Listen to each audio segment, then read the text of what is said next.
Okay. So from a medical perspective, like a future healthcare provider, I believe there are various misconceptions that are around about mostly children living with disabilities.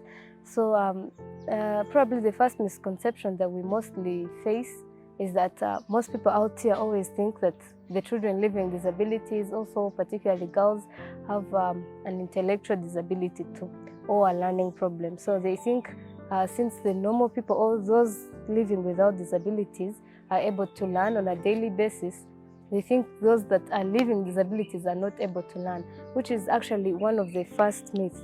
Like people living with disabilities, either a hearing or a speech problem, they also have the same intellectual capability as normal people do. They're able to get, they're able to learn, they're able to capture, and they're also able to work like the same people. So another misconception that are out there is that they believe they have miscommunication barriers or a barrier to communication. So they are not able to communicate well, either their feelings or what they are not able to do to the community or to their families.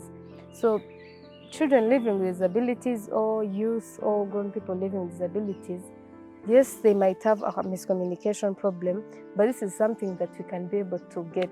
Like this is something that we can be able to tackle as a family. So they need a special treatment, but they also need to be taught how to communicate. So they don't have the same abilities as other people do, but they're able to be taught and they're able to learn how to properly communicate and how to probably go along with the communities. So those misconceptions have hindered them not to go in TVET or vocational training and education programs. Since they think they are not able to work, they also have another misconception that they don't have the ability to have hands-on skills practice since they cannot be able to work. But that's actually a special myth or a misconception, I could also say, because with the special treatment and the proper instruments, the proper teachers, the proper communities, we're able to help these children and they're able to learn, either in normal schools and also particularly in the vocational training and educational programs, in TVET programs. So they do have the capability to learn, and I believe they are able to do so much more than we actually think.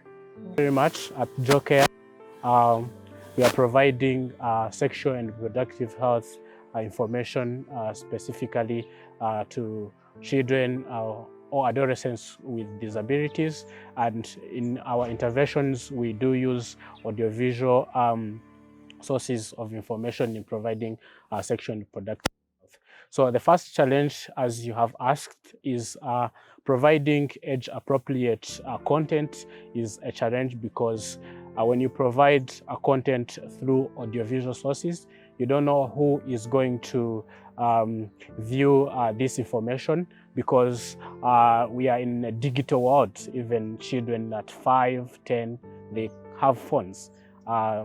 Depending on the environments that they are living in. The second challenge is oversimplification. It's very difficult for people to just take matters around sexual and reproductive health serious when they are delivered through audiovisual sources. So when you deliver maybe a talk on a radio or television, it will be different when you just deliver it physically, when you're just telling people, because when they just listen through radio or television, it's very difficult for these people to just understand or take these issues as issues that are really impacting a lot in the lives of adolescents and children. So another challenge is is a challenge around technical and logistical issues.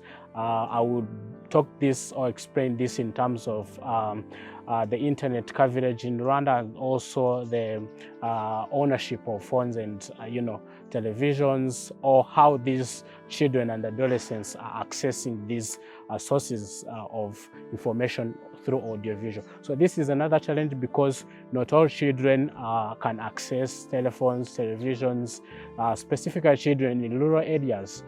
They don't have these sources. So this is also another problem that we do face while delivering sexual and reproductive health information through audiovisual sources.